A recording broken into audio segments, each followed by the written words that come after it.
Hello friends, welcome to my YouTube channel Saral restro. आज हम बात करेंगे भावार्थ रत्नाकर का अध्याय 1 मिथुन लग्न श्लोक नंबर 1 और 2 के बारे में। पिछली वीडियो में हमने वृषभ लग्न को कंप्लीट कर दिया था, तो आज से हम शुरू करेंगे मिथुन लग्न। मिथुन लग्न का फर्स्ट नंबर का श्लोक आज हम जानेंगे और सेकंड नंबर का श्लोक जानेंगे। तो शुरू करते हैं फर्स्ट नंबर के श्लोक से। संस्कृत स्लाइड मैंने आपके सामने रख दी है। उसके अंदर रामानुजाचार्य कहते हैं कि तृतीयस्थो रविबुधो बुधदाये समागमे बुधो योग प्रदः सत्यम युग्म जातस्य भाग्यदः। इसके अंदर रामानुजाचार्य कहना चाहते हैं कि मिथुन लग्न के अंदर किसी भी जातक का जन्म हो और उसके तीसरे स्थान में सूर्य बुध एक साथ बैठे हुए हो, तो बुध की जब दशा अंतरदशा आती है तो वो खुद की दशा अंतरदशा में योगप्रद या लाभप्रद भाग्यप्रद होता है। मैं फिर से दोहराना चाहता हूँ, मान लीजिए किसी भी जातक की कुंडली है, वो मिथुन लग्न है, उसके अंदर तीसरे स्थान में सूर्य बुध विराजमान है, तो जब बुध की महादशा या फिर दशा अंतरदशा आएगी तो उसके अंदर बुध खुद की दशा अंतरदशा में योगप्रद या भाग्यप्रद होगा, ऐसा कहना चाहते हैं। अब कुंडली के हिसाब से हम जानेंगे। कुंडली की मैंने आपको ये स्लाइड आपको दिखाता हूँ। ये देखिए मिथुन लग्न की कुंडली है, उसके अंदर तीसरे स्थान में सूर्य बुध विराजमान है। तो ऐसी कंडीशन अगर किसी भी कुंडली के अंदर होती है तो बुध की जो दशा आती है, वो दशा या अंतरदशा आती है, वो योगप्रद या भाग्यप्रद होती है। तो ऐसा लेखक ने क्यों कहा है? तो देखिए मिथुन लग्न के अंदर सूर्य तृतीय सुख प्राप्त ग्रह बनता है। उसके साथ साथ एक सूर्य लग्न भी है, चंद्र लग्न भी है। आपने पढ़ा भी होगा कि सूर्य कुंडली भी बनती है और चंद्र कुंडली भी बनती है। उसके सूर्य जहां से बैठा हुआ होता है वैसे ही सूर्य लग्न माना जाता है, और चंद्र जहां से बैठा हुआ होता है वैसे चंद्र लग्न माना जाता है। तो देखिए इधर पाराशर ऋषि के हिसाब से सूर्य चंद्र को अष्टमेश का दोष लगता नहीं है। तो तीसरे स्थान का भी वो खुद अशुभ है, लेकिन वो थोड़ा कम अशुभ है। आपने देखा होगा कि अशुभ स्थान कौन कौन से है कुंडली में। तीसरा, आठवां और 12वां स्थान अशुभ स्थान होता है। तो तीसरा और 8वां स्थान जो होता है, तीसरा स्थान बहुत कम अशुभ होता है, तो उसका तृतीय का जो दोष है वो लगना नहीं चाहिए। सूर्य जो है वो राजा है। बुध लगने से हमेशा शुभ फल देता है। अन्य लग्न सूर्य लग्न के साथ साथ युति के साथ शुभ फल ही देते हैं। वैसे ही बुध खुद की दशा अंतरदशा में योग कारक या फिर भाग्य कारक बनता है, और तीसरे स्थान में सूर्य स्वगृही बनता है। ये भी एक प्लस पॉइंट है। तो इन सब कंडीशन के हिसाब से लेखक ने ये कहा है कि तीसरे स्थान में सूर्य बुध विराजमान हो तो बुध खुद की दशा अंतरदशा में योगप्रद या भाग्यप्रद बनता है। अब बात करेंगे श्लोक नंबर 2 के बारे में। श्लोक नंबर 2 की संस्कृत स्लाइड मैंने आपके सामने रख दी है।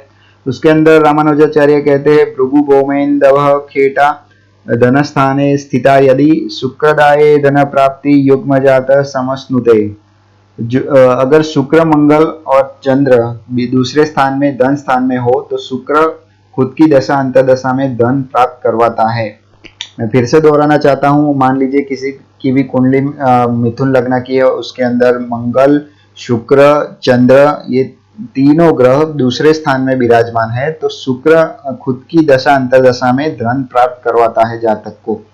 अब कुंडली के हिसाब से हम जानेंगे। कुंडली मैंने आपके सामने रख दी है। ये मिथुन लग्न की कुंडली है। उसके अंदर दूसरे स्थान में चंद्र की राशि के अंदर मीन्स के कर्क राशि के अंदर शुक्र, मंगल, चंद्र विराजमान है।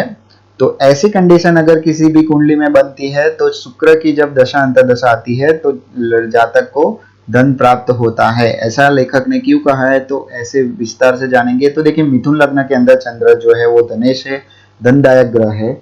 मंगल जो है वो लाभेश है। इधर देखिए 11वें स्थान में फर्स्ट नंबर की राशि मेष राशि पड़ी है, उसका मालिक होता है मंगल, तो लाभेश है मंगल। और मंगल का धनेश के साथ कॉम्बिनेशन इधर बनता है। शुक्र व्ययेश और पंचमेश बनता है, स्थानांतर से पंचमेश का फल देता है। इसका मतलब है कि धनदायक ग्रह होता है।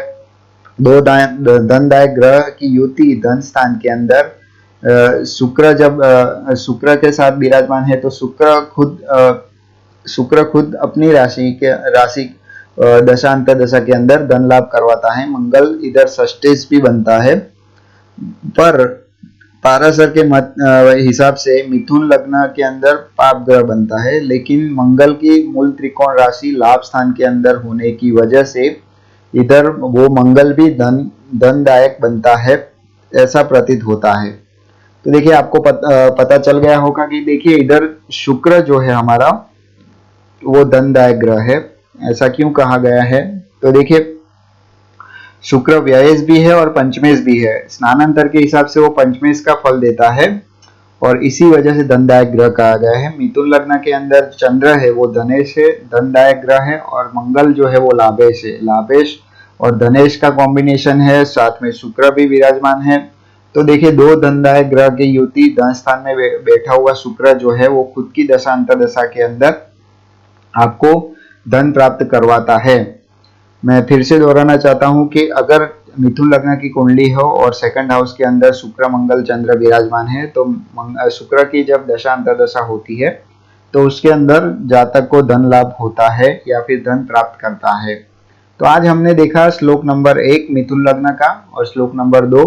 श्लोक नंबर 1 के अंदर हमने देखा कि अगर किसी भी मिथुन लग्न की कुंडली के अंदर तीसरे स्थान में सूर्य बुध विराजमान है तो बुध अपनी दशा अंतर्दशा के अंदर योगप्रद या फिर भाग्यप्रद बनता है। सेकंड नंबर का श्लोक के अंदर हमने देखा कि अगर शुक्र मंगल और चंद्र दूसरे स्थान में विराजमान हो मिथुन लग्न की कुंडली के अंदर तो शुक्र अपनी दशा अंतर्दशा में धन प्राप्त करवाता है जातक को। तो देखिए आज के लिए बस इतना ही था। उम्मीद है आपको ये वीडियो अच्छा लगा होगा। अगर ये वीडियो अच्छा लगा है तो लाइक शेयर एंड सब्सक्राइब जरूर कीजिए। तब तक के लिए मुझे इजाजत दीजिए। Thank you.